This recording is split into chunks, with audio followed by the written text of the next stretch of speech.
Pakistan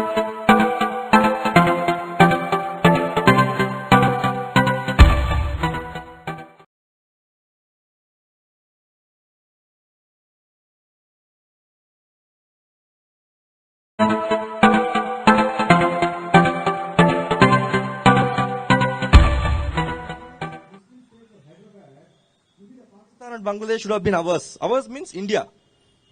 Through Gandhi's thing, like the big India or whatever, the United India, we could have had it.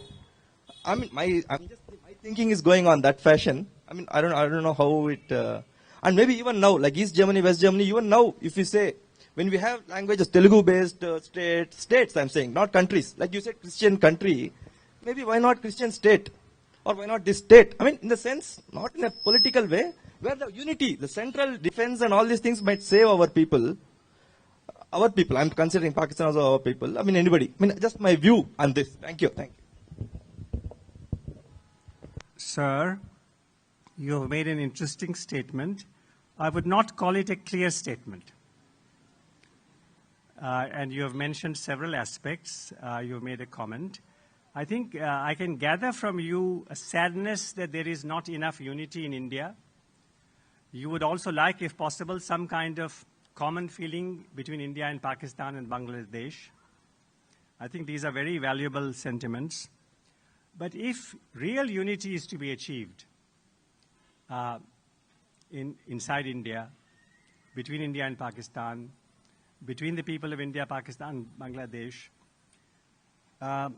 it needs a great deal of work at many levels, at leadership levels, policy levels, community levels.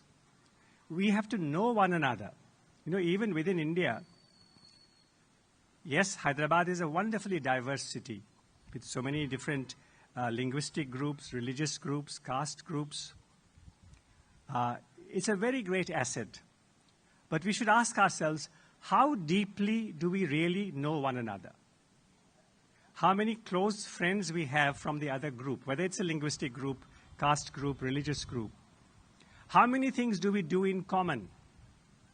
Yes, we have a lot of interdependence. We have some businesses, some small-scale grassroots occupations where people are dependent on one another. But basically, are we leading truly interdependent lives, lives of partnership, common lives, or are we leading separate lives? We can't imagine or we can't expect that we continue to lead separate lives and somehow somebody will create a wonderfully strong and united India or a wonderfully strong and united India and Pakistan. And one other thing I would like to say. When India was very tragically partitioned, and Gandhi opposed partition very deeply, although he did not in the end fast unto death against it,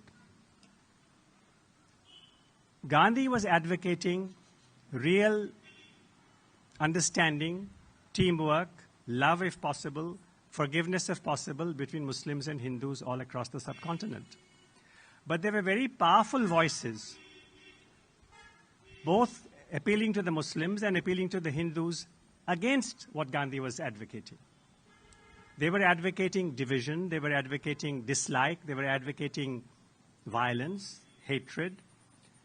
So one reason for the tragic partition that took place and the tragic killings that accompanied partition was that Gandhi's was not the only voice that Indian people heard. And Gandhi, as I said in the morning, was not a superman. He could not by himself cancel all the other negativities that were taking place on the subcontinent.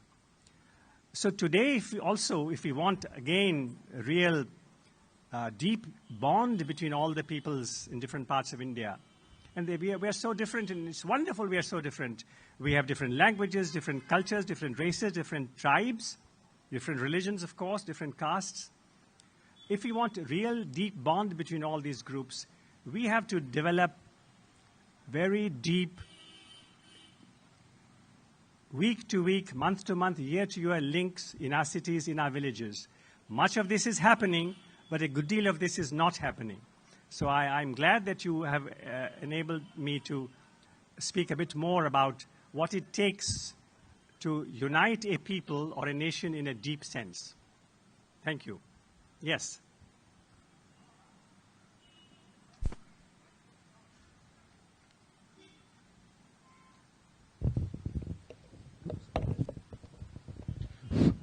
very good evening to you, sir.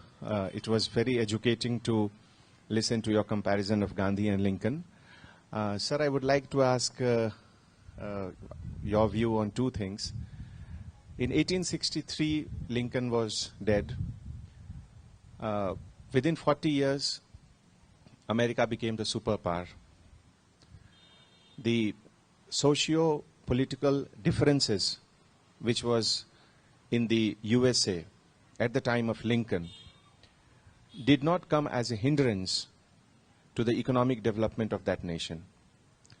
When we see the situation in India at the time of Gandhi's death and when we got independence, in the next 40 years, on the socio-political front, we could not do much with regard to stability.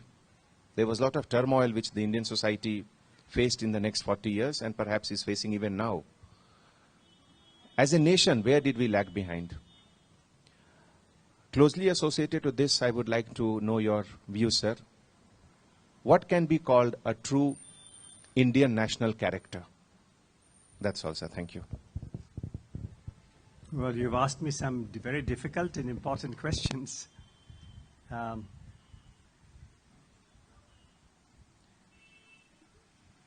On the first question, I would, to begin with, make this comment.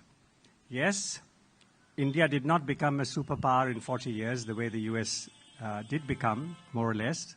I don't know whether by 1900 the US was called a superpower, but it certainly was a very major power in the world by this time. India was not in 40 years' time.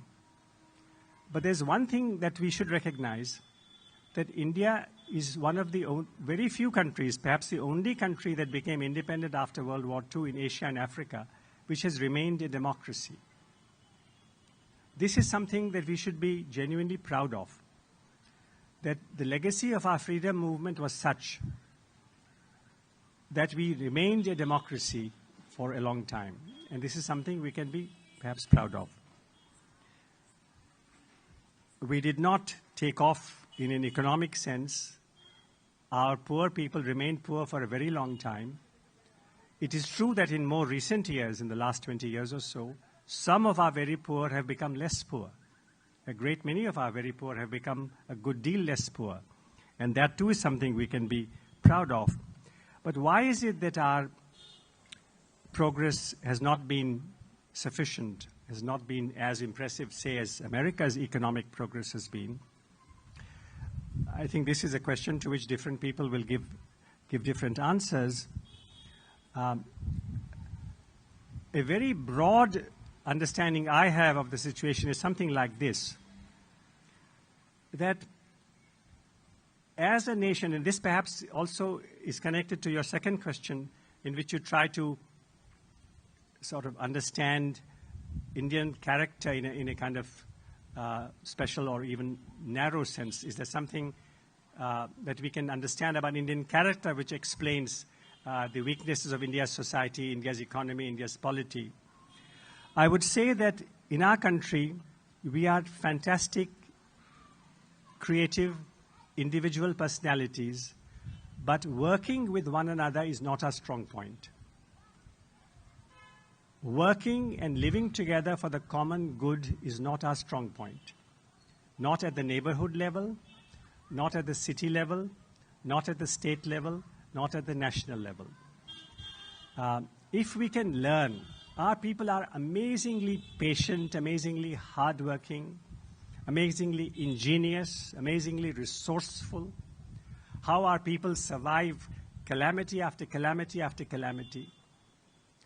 How the millions of those who drive cars on India's roads, how they survive day after day. Yes, some people do not survive. But can you imagine the dexterity and skill that our Indian drivers have? In their millions, we have some absolutely phenomenal qualities. But when it comes to working together, whether it is in a simple housing society, whether it is in a trade union, whether it is in a teachers' union, whether it is in an NGO, whether it is inside a political party, whether it is in the Vidhan Sabha or in the Lok Sabha, working and living together without a dictator, over us. That is something we have yet to learn. And here I should add that one of Gandhi's remarkable achievements again was how he managed to keep his astonishing team together. The leadership of the national movement was a very diverse and often very divided leadership. And Gandhi did not have total and complete success. But for 30 years or so, he kept a very skilled, talented, but divided team together. This is a skill that more of us need to learn.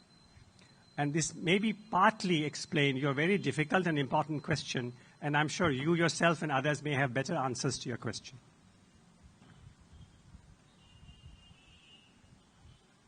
Please.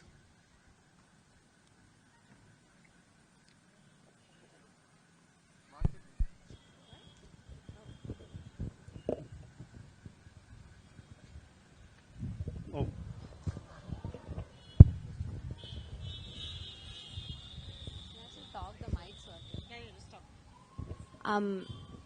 Sir, I'm right behind here, so. I'm able to hear you, yes. Okay. Would you say in the sense of poverty at least, or poverty eradication, both these nations, the USFA and India, have failed both Lincoln and Gandhi's vision in the sense that poverty today in America is still widespread among the blacks, and you would see them among the most poor there. Similarly, poverty today in India is still very highly caste-ridden. Would you say that at a very basic level we failed both our leaders? Yes, I would agree with that. Thank you for making that point. It is absolutely true that despite America's seemingly astonishing progress, large percentages of the American population, and especially the African Americans and the Hispanics, suffer extreme levels of poverty. And in India also, despite the remarkable progress of the last several years, and we have to acknowledge that the progress has been remarkable in many cases. Millions and millions of people are leading better lives in an economic sense, but still that improvement has not touched so many millions of our people, so many scores of millions of our people, and the vast majority of these untouched by economic progress scores of millions of people are the so-called untouchables and the so-called tribals. And these are very major questions that we have to recognize and find ways of addressing. So thank you for throwing light on this absolutely important reality.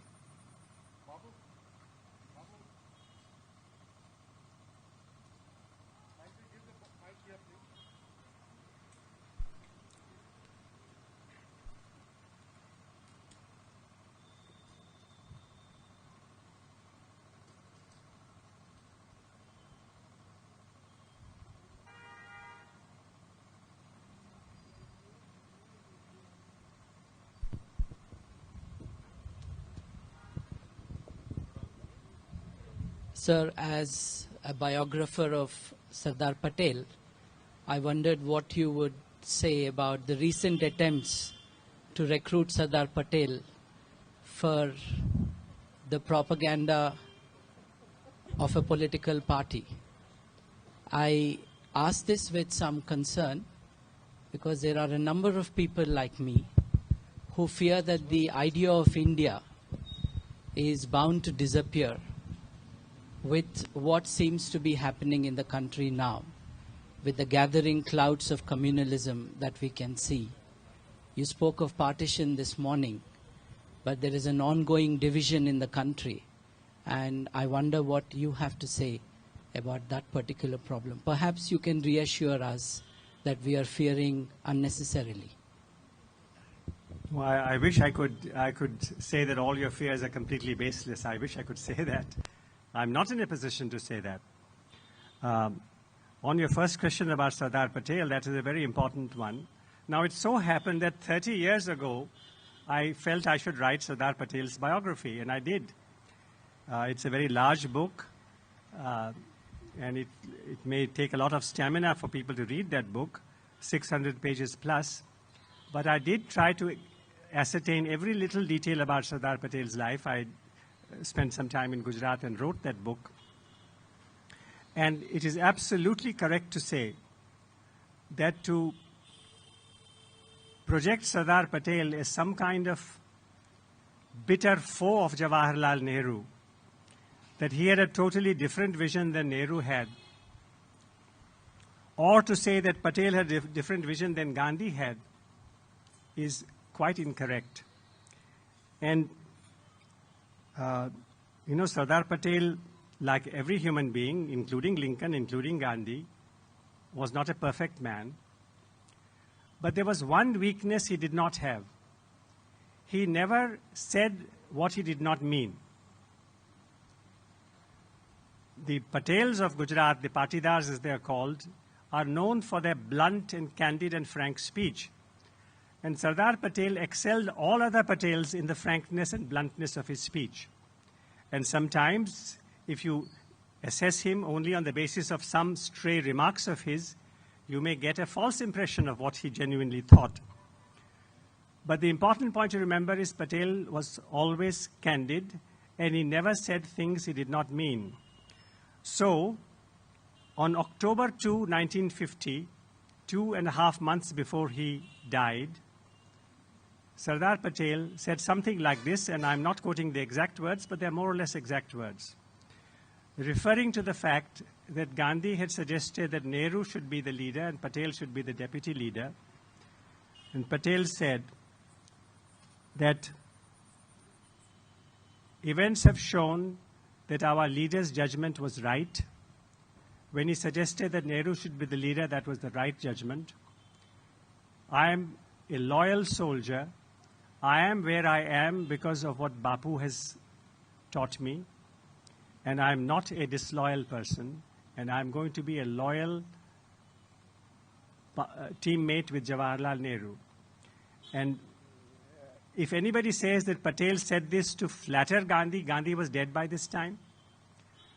In any case, he never said anything to flatter anyone, let alone his very close friend and colleague, Mahatma Gandhi. So to divide Patel from Nehru, yes, they had many differences.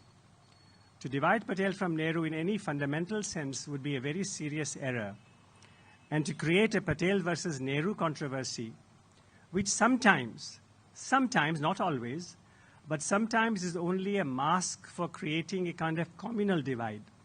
The idea being that, Nehru and maybe Gandhi were pro-Muslim, Patel was a staunch Hindu, Patel is our man, we must be tough with the minorities. That is often the unspoken text. But I would say this, while we should be concerned about the kind of line some people are adopting, we should not be ultimately concerned about the people of India. The people of India, the common people of India, believe in insaniyat. They know that we must coexist. They believe in protecting everybody, no matter what their religion is. They believe in the virtue of working together. And Gandhi's message and legacy is very strong in India, and not just his, but so many other legacies that contribute to the sense of fraternity and equality and partnership and mutual love and mutual forgiveness. Those ideas are very strong. They are loved by our common people. Those are the ideas of Tulsi Das and Kabir and Sur Das and Meera and the Sufis and the poets of every state and every language. I'm sorry I can't recite the names of the Telugu poets here. But that is what is in the hearts of average Indians. So while I share your concern about the line that some people are unfortunately pushing, which is an incorrect line, we must never lose faith in the essential soundness of the Indian people.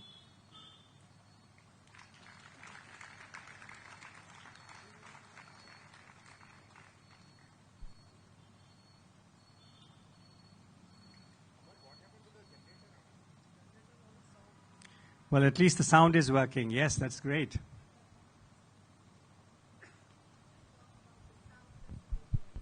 Now it's working. Yeah. Good evening, sir. Thank you for giving the liberty. Yeah. Good evening, sir. Thank you for giving the liberty. Truth is God. That's Gandhi. Did Gandhi ever lie? That's one question. And The question is, did Gandhi ever lie? Yeah. The answer is yes.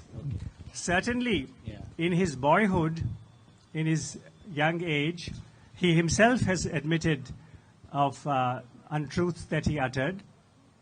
There is the story of how he tried to protect his older brother, and he stole, and he suppressed the facts. Of course, he was also eating meat secretly, and he suppressed the fact. As far as stealing was concerned, he then admitted it to his father. As far as I know, he never admitted to his father and mother about the secret meat eating, because his view was that after his parents are no more, he would resume his meat eating. That is what he told his older brother, who was very keen on this. But then Gandhi changed himself, and he became... anyway, so the answer to your question is yes, he did lie on some occasions. But as far as I know, he also confessed his untruths. Okay, sir. Sir, Gandhi not chosen for a Nobel Peace Prize, and how do you describe Gandhi about his moods, and if he was walking in between us, how do you describe Gandhi? And So your first question was about Gandhi not receiving the Nobel Prize. And what is the second question? How do I describe Gandhi?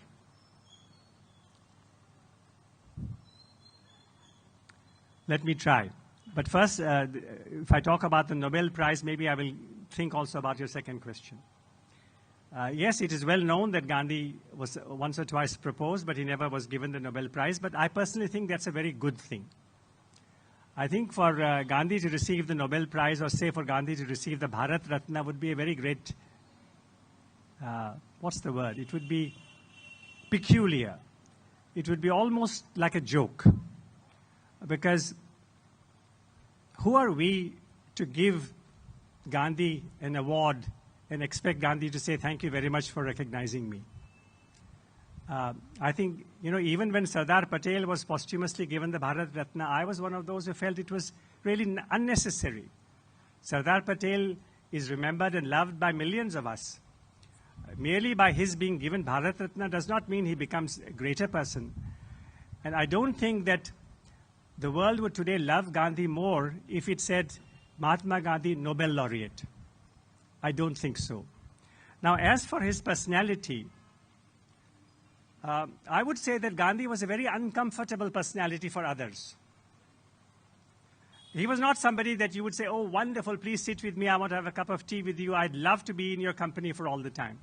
Because Gandhi, in some ways, he represented the very uncomfortable human conscience on all aspects. It does not mean that Gandhi was a kind of, what's the word, a grim person, a killjoy. That he was not. He was always making people laugh. He was making people laugh all the time. In prison and elsewhere, all the time. But Gandhi had some very deep convictions about where he wanted the country to change. And these convictions did not always tally with our preferences, our prejudices, our comforts. So he would have been a very uncomfortable presence amongst us, occasionally making us laugh, but most of the time prodding us, reminding us of our conscience. And since we don't always love to be reminded of our conscience 24 hours of the day, we would often feel like saying, Gandhi, please go to neighboring state. Leave Andhra now, go somewhere else. I think we might do that. How much time have I spent with him? I was born and raised in Delhi. I was 12 and a half when Gandhi was assassinated in Delhi. And in the final phase of Gandhiji's life, he spent many months in Delhi. So I saw a lot of him. We did not stay under the same roof. My father was the editor of the Hindustan Times, and he had an apartment in New Delhi, fairly nice apartment. And if Gandhiji alone was to come and live with us, there would have been space for him there. But the idea that he would stay with his son never occurred to anybody, neither to Gandhiji, nor to his son, nor to any of us. because rightly or wrongly, Gandhiji had decided that as far as possible, all of India was his family. And that he did not have a particularly special relationship with his, and as many of you know, in the final phase of his life, he stayed in two places in Delhi. Once, or for several months, he stayed in the so-called Bhangi colony, the sweepers colony, among the Dalits, the sweepers, scavengers of New Delhi. And then there was another time when he stayed in Birla House, and that is where he was with his friend Ghanshyam Das Birla in his in a guest room. We should not imagine, by the way, that Gandhi had the entire Birla House to himself. He had one room where he and several of his associates lived and slept, and he had his meals there, and there was one bathroom for him and all his associates. It was a home in Birla House, but it was not exactly five-star living. Now, during that period, I was often with Gandhiji, both when he was in the so-called Bhangi colony and again in Birla House, very often attending his 5 o'clock multi-faith prayers. We would arrive before the prayers, stay with him during the prayers, walk with him to the prayers, take part in the prayers with him, walk back with him. A lot of teasing and joking along the way. I have a brother who's 10 years younger than me. So he was going from 1.5 to 2.5 to 3. When I was going from 10 to 12 or 12.5. So unfortunately for me, it was Gopal who got more attention than I did. And Gopal used to mimic his grandfather's utterances. So during the prayer meeting, Gandhiji would say, "2 minute ki shanti." So Gopal would imitate this in his own funny way. There's a 2-year-old boy, "2 minute ki shanti," and Bapu used to absolutely love this. And whenever we were with him, we would, of course, bow before him in the traditional Gujarati way, not quite touch his feet, but bow quite deeply. And he would give a huge thump on the back.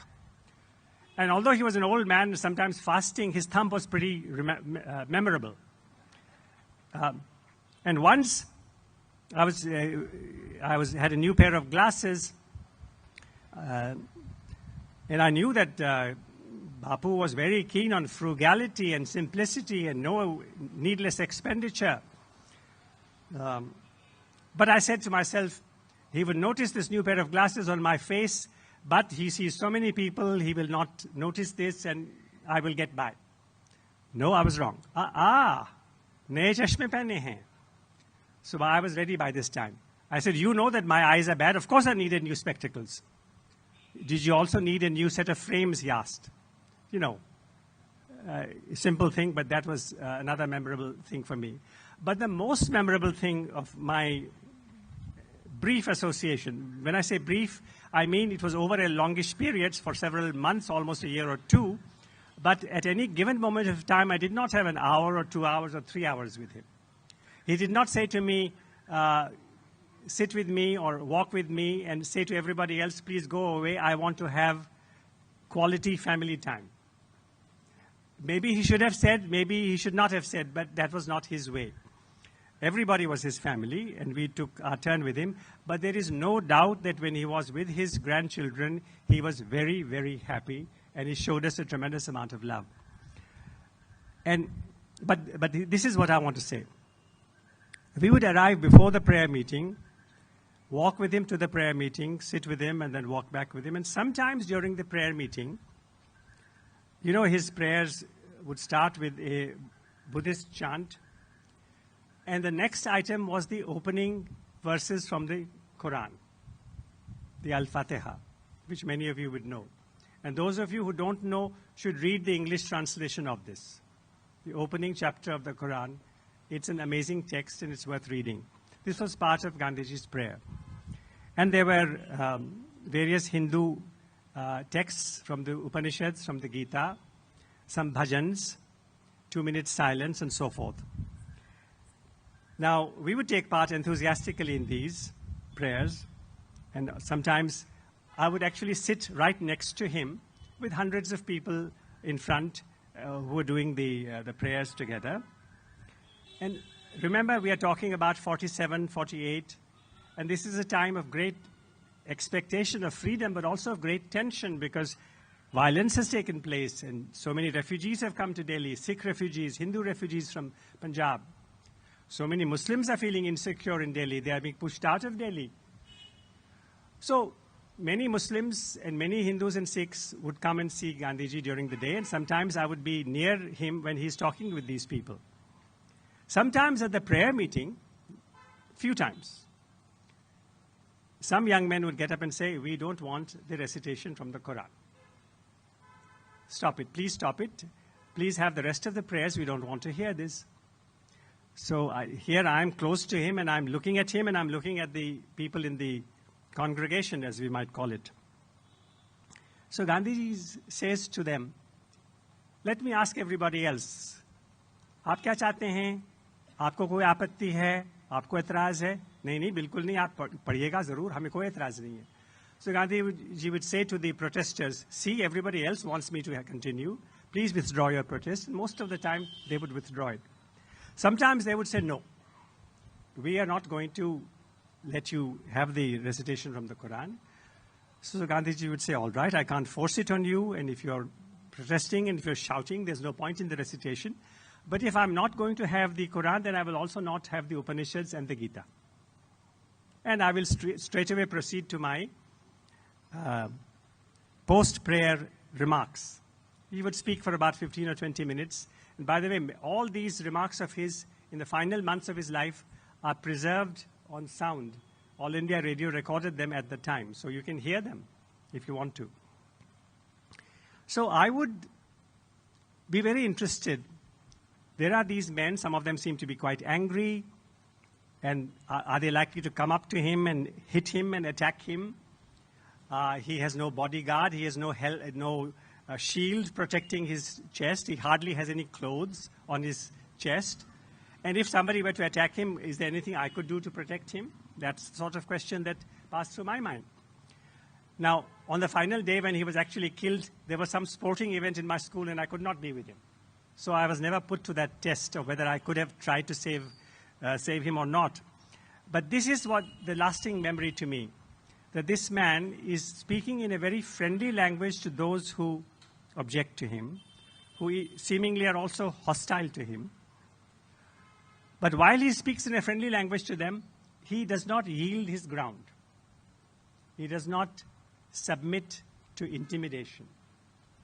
So this is another memory that I carry from that time. Sir, if India want to be a superpower... Sorry, where are you? Sir, here. Yeah. Sir, according to you, if India want to become a superpower in the near future, what are the 3 issues India should focus to be a superpower in all terms, also including the value, morals, and ethics? Okay. First of all, I'm not sure I want India to be a superpower the way America was superpower, Britain is a superpower. I want India to assist humanity in a big way. You know, already India has quite a footprint on the world. India's economy is much improved. Indian professionals are all over the world. So the Indian presence on planet Earth is a great reality. So what will that presence do to our planet is a great question to ask. So I would like India to show examples of how people of all kinds can live together. That's the kind of teaching or leadership I would like India to provide. How people of different backgrounds, different languages, different religions, different classes, different castes, different whatever, can live together. That would be a tremendous example to the world. And I would like India to be able to show that yes, we want economic progress, yes, many of us do become rich, but our rich really care for our poor. That we will not rest until poverty and ill health and misery is removed from the faces and homes of millions of our people. That kind of example, if we can give, that would be a tremendous leadership that we can provide to the world. And yes, that because we don't want poverty and we want happiness, we want some minimum comfort, we want freedom from disease, but money making is not our God. And because money making is not our God, we're not going to cheat all the time and be corrupt all the time. If we can give that example also of tackling economic challenges, but not becoming prey to greed and corruption and deceit, that would be another tremendous example we could give to the world. And now for this, as you implied in your question, some kind of moral teaching is certainly necessary in our schools and colleges, but I'm not sure we will solve this problem through changing curriculum or requiring schools to do some things in a compulsory, mandatory manner. I think this requires much more than that. All of us have to take part, because our children may be taught some things in school, but they also look at us all the time, from morning to night, how we conduct ourselves. So ultimately, all of us have to play this part inside our families, with our neighbors, in our relationships. And you know, this I haven't yet said in my remarks, but the work with which I personally have been associated for the last 50 years is this work of trying to assist a change in the society and in the country by starting with oneself. That if I want to see a change in the world, I must start with myself. If I point a finger at my neighbor, 3 fingers point back at me. So in this work, and this is very much in line with what Gandhiji said about listening to the inner voice, and the 2 minutes of Shanti he wanted in every prayer meeting, that really speaking, if we learn during the course of a day to give some time quietly to listening to our conscience or to our inner voice, and heeding that inner voice, then our attitudes can change. My relationship with my family can change. My relationship with my staff can change. With my servants can change. With my bosses can change.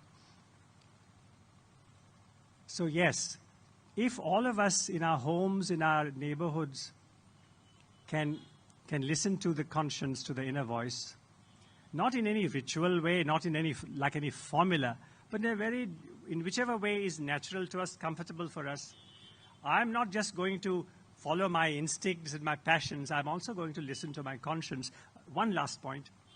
And I want to listen to other people. Somebody asked about India's character. How can we describe it? What are the weaknesses? What are the strengths?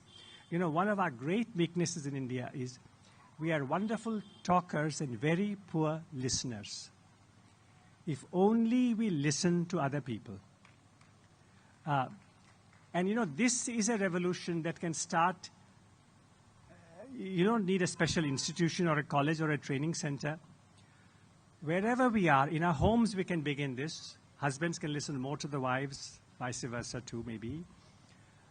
But also, we can listen to our neighbors. You know, earlier I mentioned the diverse society, but we don't know each other. You know, supposing more of us said that maybe once a month, I'm going to invite somebody to my home who represents either a religion or a language group or a caste group with which I don't normally interact. Or it could be an African who is studying here, or an Afghan, or whatever. And I would not talk at him. I would just say to him, I want to know what you're thinking about, what is on your heart. I think the day we Indians start listening to one another and then add to that listening to our conscience could be the beginning of a real change in India's life.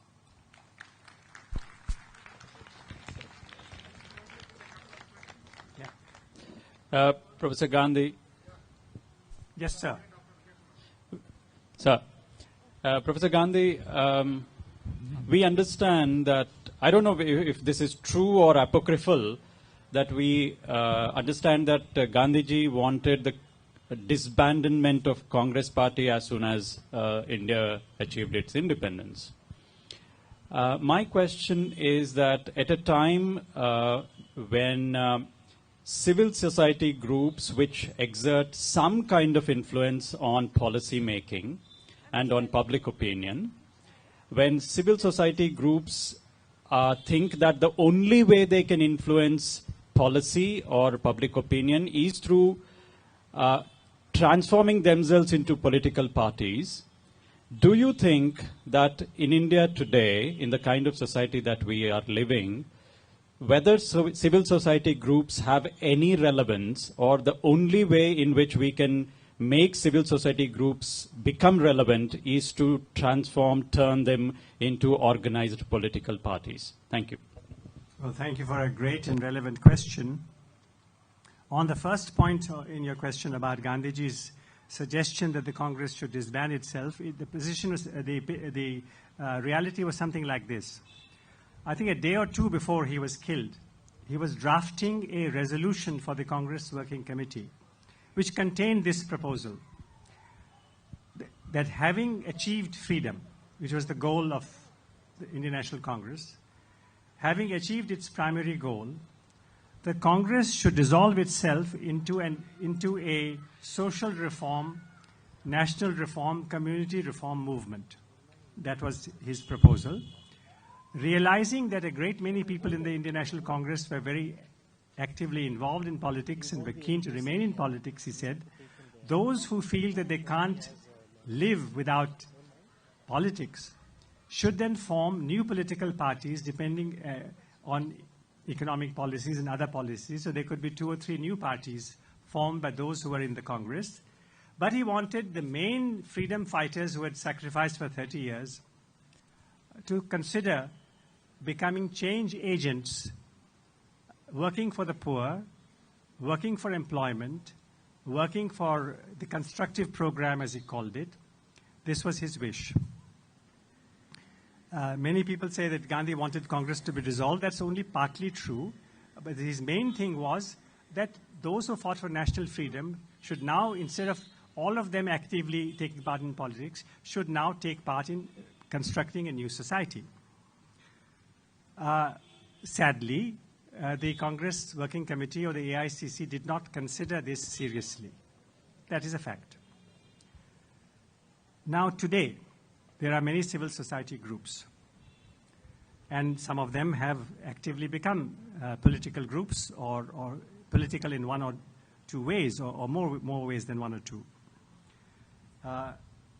Now, obviously, politics is important, and I don't at all see why some civil society groups, when they look at the political scene and find so many wrong things being projected, why they should not take active part.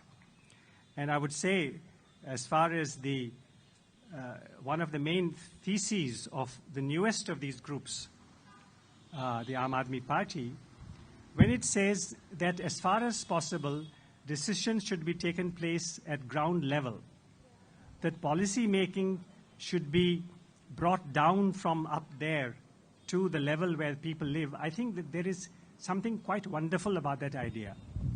How it should be implemented is a different question. Whether the Aam Aadmi Party is implementing it or not is a different question. But the basic point that is being made, that for too long, the policies are being made at the top, whereas they affect people on the ground. And so, as far as possible, more and more people on the ground should learn to make policy. I think that is absolutely sound. Now, question. When 30 or 40 people of a neighborhood or a village come and to meet together, often there are very sharp divisions. So if we want people power, if we want power to go to the grassroots, we must learn also the skill to make the grassroots harmonious and united. We must teach people, or we must learn ourselves at the grassroots, how we can compose our differences, how we can listen to each other, how we can make honorable compromises. Now, compromise is sometimes a dirty word, and sometimes it is a wonderful word. A settlement, which means some give and some take, is a wonderful thing. That is how life is lived in, wherever, in our homes, We often make small compromises. Unless we as a people learn to make these simple settlements and agreements and compromises, then grassroots policy making cannot work. So this is where civil society has a tremendous role. Now, civil society has a role in 100 different directions. But if one section of civil society feels impelled to go into politics, other sections of civil society, or even those who go into politics, must make as their mission this very important goal, that we will now show these so-called big leaders who always squabble that we know how to compose our differences. We recognize that there are interests that collide. There are conflicting interests, and there has to be some kind of agreement on those. On economic policy, on foreign policy, we will have many differences. On some local construction, some local project, we will have many different ways of going about it. But this is along with power to the people, some kind of wisdom to the people, conflict resolution, teaching to the people, that also has to be part of our agenda. Good evening, sir. Yeah. Where are you, sir? Yeah, I'm here, sir. Here means where? That's the last question. Yeah. Yes, now I see you, yeah. Mahatma Gandhi had propounded a system of education called Nai Talim. Yeah. In today's context of education, how relevant that would be in present times? Okay, I would say that the essence of the Nai Talim idea is a wonderful one. Although the details, I think we should feel completely free to revise, modify, change. As I understand it, the essence of the Nai Talim idea is teaching should be through practical work, through experimentation, through activity, not through rote. And that teaching should include some ability to do practical work as well, rather than just the 3 R's. I think that's absolutely sound. But I don't think we should go entirely by the syllabus drawn in the 1930s in Nai Talim. I think we should all feel free to create our Nai Talim ideas, new education ideas, with all the new ideas we can think of. And you know, when I speak of Gandhi as this incredible personality and who's left such a legacy for the world as a whole, I'm not saying that everything that Gandhi said is what we should adopt. And I will say very frankly, as far as I myself am concerned, my goal in life is not to ask myself at every stage, what would Gandhiji have wanted me to do? No. I ask myself what my conscience wants me to do, what my mind tells me to do. I find that most of the time, much of the time, almost all the time, my conscience puts me on a road which is very similar to Gandhiji's road. But Gandhiji himself said to some of his close associates, don't make me your guru. Don't make me your guru. So with Nai Talim also, we must feel absolutely free to innovate, create, and do things which really work in today's world.